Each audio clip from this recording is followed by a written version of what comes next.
Unity Now, the D Tycoon Show. Thank you so much, Reverend Catherine Brown D Tycoon, the founder of Community Unity Now. This is Bill Morton, president of the Rogers Park Chamber of Commerce, and I am Trudy Leong, administrator of the Rogers Park Chamber of Commerce. Today, we'll be discussing a little bit about the CTA. The two of us are commuters, and we're always on the CTA. Bill, do you want to talk a little bit about your experiences on the CTA? Sure, absolutely. We're not only commuters, lifelong Chicagoans, CTA customers, so to speak. We attend the board meetings, the monthly Chicago Transit Authority board meetings over downtown, and we also are in direct contact with the RPM project managers. The Red Purple Modernization Project. That's right. And so there's always changes there as to which red or purple line stop is the one to go to, or they're changing the bus schedules all the time. So we are in constant contact with them, and we have some knowledge that a lot of people ask us about on a regular basis. And we have been attending at least two CTA board meetings, and at those board meetings, we hear about the projects that have been implemented, that are being implemented, and that are coming up. And the CTA really works very, very hard, and there is so much to do, especially with the upgrades to the stations. For instance, for the Lawrence station, the whole great part of Lawrence Avenue by the Lawrence Red Line station is all torn up, and the bus service is really hard to. It's hard to get on the Lawrence bus, and I think it's the 81 or something like that, the Lawrence bus. And however, it's all worth it right now. It's a bit of a suffering right now, stepping in and out of the crevices and the broken up sidewalks and all the traffic cones, the concrete barriers, and traffic all messed up, bus stops out of commission or changed to somewhere else, or if you're standing in the wrong position, the bus might pass you by, but it is worth it. However, Bill, you have been trying to get the elevators at the Jarvis and the Morse Red Line stations. Want to talk about that? Certainly. Over the past 3 months, I've been attending the CTA board meetings at their headquarters, and I brought up the issue that the Morse Red Line station and the Jarvis Red Line station have undergone many upgrades, and a lot of, they even closed down the streets and filled the street with gravel next to it many years ago, maybe about 10 years ago, and closed down those stations to renovate them. But these two stations in particular in the Rogers Park area on the Red Line are not ADA accessible. The Morse Red Line and the Jarvis Red Line stations do not have elevators or escalators. There are people who are shopping for groceries and have the roller things. There are people with baby strollers. They have to carry the entire stroller up with the dad in the front and the mom in the back, and maybe a stranger would help somebody.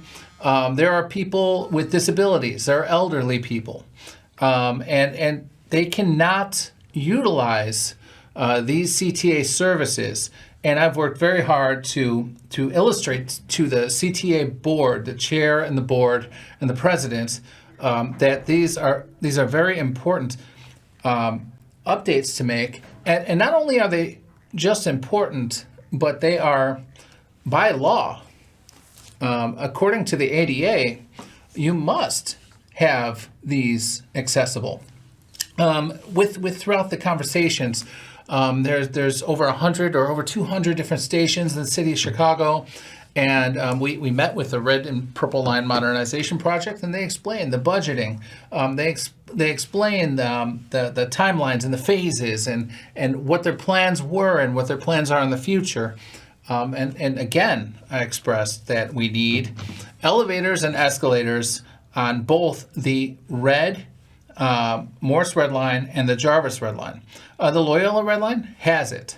The Howard station, which services the red and the yellow and the purple lines, has it.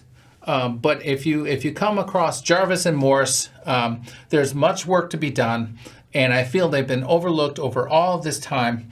And we have many nursing homes, we have many people with disabilities, we have many young families, and we have many shoppers in our community of Rogers Park. And as a president of the Rogers Park Chamber of Commerce, it is my duty to represent the businesses, residents, community organizations, and nonprofit organizations, institutions of our community, and the people have been asking me as a chamber president to represent them on this. So it's my duty to notify the CTA of the issue, to press forward, to be the squeaky wheel that gets the oil, and to be relentless, absolutely relentless on this until we get our elevators and escalators on the Morse Red Line and Jarvis Red Line in Rogers Park. Yeah, we have a guest that wants to call in right now, but he is telling us that the line is busy. So we'll wait a minute, and then hopefully he'll be able to call in and speak with us. Meanwhile, Bill, could you tell us while they were renovating the Jarvis and the Morse Red Lines, how long did that take? How in what way did they disrupt the entire station, the two stations, while they were renovating it, but then no elevator? Well, I'm not going to mention the company name because this is nonprofit services, but there was a contractor, and they were working on the electricity, I believe. They were working on this huge gravel thing that took over. It actually closed Jarvis Avenue, in the place where Jarvis Avenue is currently closed now with that al fresco project that everyone's complaining about.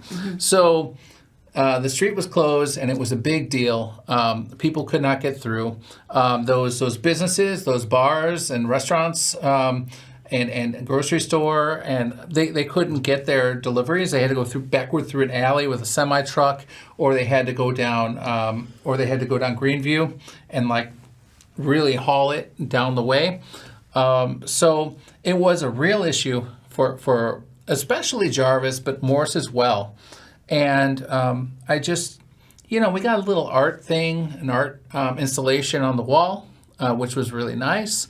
And we featured that in the past. But it was printed on glass. It was about the transit and the buildings and Jarvis area. But it's not enough. We cannot settle for less when it comes to accessibility for the people in the city of Chicago and Rogers Park in the 49th Ward.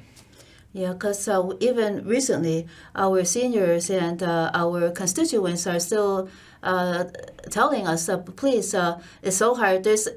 We can't walk up the stairs, and it's so difficult to walk up the stairs. We need that elevator, and we have a very large number of seniors living in Rogers Park. So this is not something that we just requested. Is really necessary. What the CTA is telling us is that in order for them to have an elevator installed, it has to be enlarged because and then there might be buildings and other areas that will be impacted. The station will have to be larger in order to accommodate the elevator and escalator. They did mention in the plans with the RPM project or future phases that they want to widen the stations so they can accommodate more cars, more rail cars. And also they wanted to, in some stations, not all, they wanted to widen the platform so it's more safe for the commuters. Right, and then of course the elevator and the escalator needs more room to be installed. Right now, it's just the stairs for an elevator and an escalator. It's there's a whole longer length of space that they need in order to have that in there. In addition to the stairs, because it's not you just have the escalator and those stairs. That would be in addition. So there's a lot that goes on. They have to find their finances. That's what they told us. Then have the plan, and then the plan has to be improved. And there's engineering involved in the beginning, and to afford the plan, and get all the financing, and then the funding, and then federal, local, and then federal. It's a huge process, and they said it's going to be costing billions. Not millions, billions of dollars. And there are several different stations in the city of Chicago, CTA stations, that are not ADA accessible, more than just our two. And it's going to cost billions upon billions, they said, to make them all ADA accessible. And there is no estimated time of arrival, no ETA on getting this ADA plan taken care of. Now, on the flip side of that, while we have stations that are not ADA accessible, they've got approved, I believe, to expand the red line to 130th. Mm-hmm. Right. So from 90, it goes to 95th right now, and they're going to expand it south to 130th. So that the people over there, I know that there's shortened bus services and people have to get home early and there's less opportunities. So they're expanding it to 130th, but they're creating more train stations when the ones that we currently have are not ADA accessible. And I'm going to note that and bring that up at the next CTA board meeting to the chairs and to the chair, the board, and the president. Mm-hmm. Yes, the meeting is coming up this Friday at 10, I think. I'll have to check, but it looks like it. Mm-hmm. And then also, I don't know if our caller is able to call in, but we do have some questions from our caller. Mm-hmm. And he sent them in, and I have a YouTube channel. It's Bill Morton Chicago. It's not monetized or anything. It's just a whole bunch of videos about the city, and you could check that out. And this particular guest, he always comments on CTA, no matter what kind of video I do, whether it's Michigan Avenue or Rogers Park or Englewood, Hyde Park, wherever I am, all throughout every day. He's always asking about CTA issues, and so we have some questions from him. And Trudy, you want to? Yes, he's been talking about expanding the OWL service, the 24/7 service on all forms of transportation on the CTA. He of course the trains and the buses. Right now, the trains that are OWL overnight services are the blue line and the red line, and also I think the buses are Belmont, Pulaski, Madison, and State, something like that. And he's trying to call in, but yeah, he's trying to call in on my phone. He says that when he calls into the call-in line, that the line is busy. So it's just a technical difficulty. But he's sending in his questions, and his name is Adam, and you can check him out on my YouTube channel, Bill Morton Chicago. He's asking 15 questions per video about the CTA, and they're all valid questions. And he actually he got us very much involved in attending the board meetings with these issues. And when you're at a board meeting, you have 3 minutes, and you have to send the question ahead of time, what you want to speak about or what your question is. They have to approve it, and they can only have I think it's 5 speakers for 3 minutes each. Mm-hmm. And you're there at the pleasure of the CTA, the board and the president. And so you have to fulfill these requirements. They have to accept you. There is public comment. So there is transparency. They do the live feed, which goes on YouTube as well. But you can't ask, 20 or 30 questions. And Adam has got 20 or 30 questions for us to ask. So I started going to these board meetings, and then I asked Trudy, come on to the board meeting. We'll have some more time to ask questions on behalf. And we can only ask so many questions. So today what we'd like to do is bring up some of his questions here. on our format, and we'd like to just get this out into the airwaves for everyone in the city of Chicago. And we do want to know what you think. Yeah, he mentioned too that he wants 7 days a week at the call center, the CTA headquarters in the West Loop, and that is very valid because what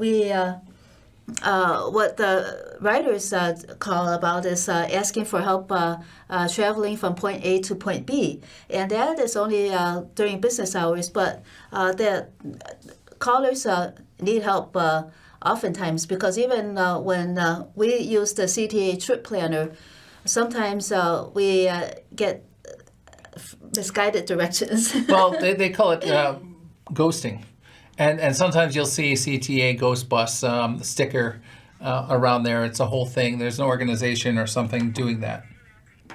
So you'll see those stickers sometimes with a ghost and like a no, almost like a Ghostbusters, but it's a CTA ghosting of buses where the CTA tracker, there's a couple different ones actually. There's the official CTA one, and then there's another one. And I'm certain anybody who's taken the CTA has been ghosted by a bus. Yes, ghosting, plus the directions that they give us to go from point A to point B. Sometimes they misread the address. Let's say we give an address that is in zip code 60626. They might mistake it for somewhere totally different in the suburb because there's an address like that except with a different zip code. And it's no matter how I try to put in the correct zip code, it doesn't pop. I actually have to find another address that is near where point A is that they recognize, and then start from there in order to get the trip planner. So that is why some people are frustrated and cannot get what they need from CTA trip planner and have to call in. And what Adam is saying is very valid, that the call line should be available 7 days a week and for longer hours, because only during the weekdays and certain times of the day is definitely not enough. And he also suggests all the time, could we with my YouTube channel, could we set up live cams on the trains or along the route of the train as the trains are going by? He says that it's a public safety issue, but I also believe it's an entertainment piece as well. Some people really like those videos of the CTA trains. Mm-hmm. Yes, he was saying that please live stream, and he asked for us to request that the CTA do unannounced live streams that are available to the public, and that's what we mentioned last time we were at the CTA board meeting, and CTA told us that that's actually in the works, and they will contact us when it's up and running, and they are planning that, so that's for public safety as well, because then you'll never know when you are being filmed live over the air, and then people everywhere are seeing what you're doing, so that might be a deterrent to crime. Now, some people, they're very much against surveillance, security cameras, even the shot spotters.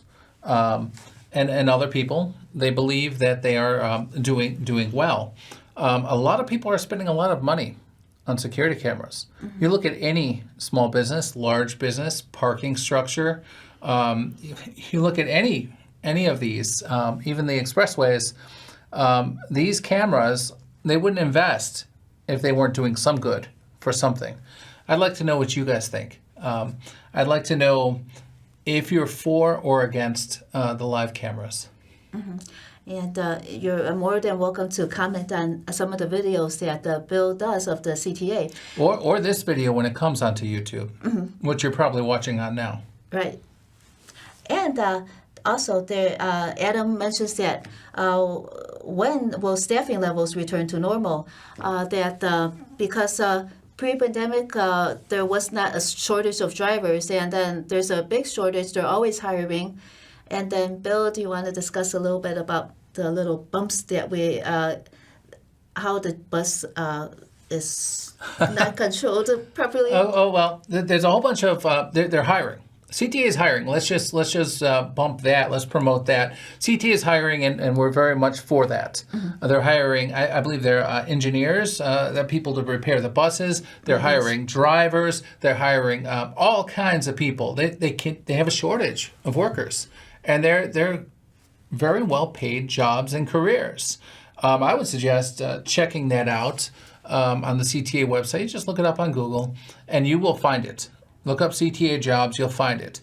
But what Trudy is referring to, and we only have 5 minutes or less left, is sometimes the bus driver, I don't know why, maybe they're new, maybe, I don't know what, but the bus is like, we're in the bus, and the bus suddenly, jostles, and everybody goes, whoa, and they got to hold on to the seat, and that's just not good. That's not cool at all, and that's kind of a public safety issue. If you have people with those electronic chairs, or if you have children, or if you have elderly people, or anybody. I mean, I almost felt it. I actually crashed into like the front of the window. I was walking, and then there was a bar in front of the window, and my back hit it.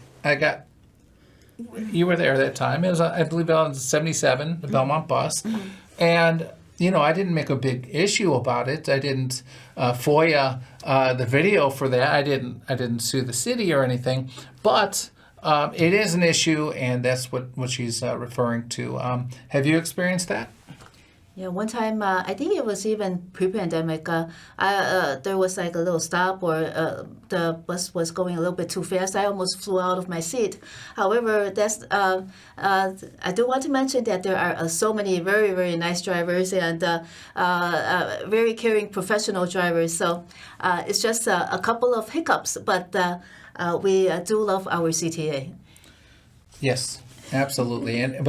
But Adam is talking about public safety as well. Live cameras, of course, but he wants to see an increased police presence for public safety. Would police presence increase public safety? Would they enforce? Would they enforce the people smoking cigarettes? Would they enforce the people assaulting people? Would they be there? I don't know. Yes, there are so many issues, including all the smoke that we have to inhale on the trains. But it seems as if we are almost out of time. Thank you so much for joining us today on Community Unity Now. This is Bill Morton, President of the Rogers Parker Chamber of Commerce, and I am Trudy Leong, Administrator of the Rogers Parker Chamber of Commerce. Join us for our Community Unity Now next week. Have a great week, and thank you so much for watching. Thank you.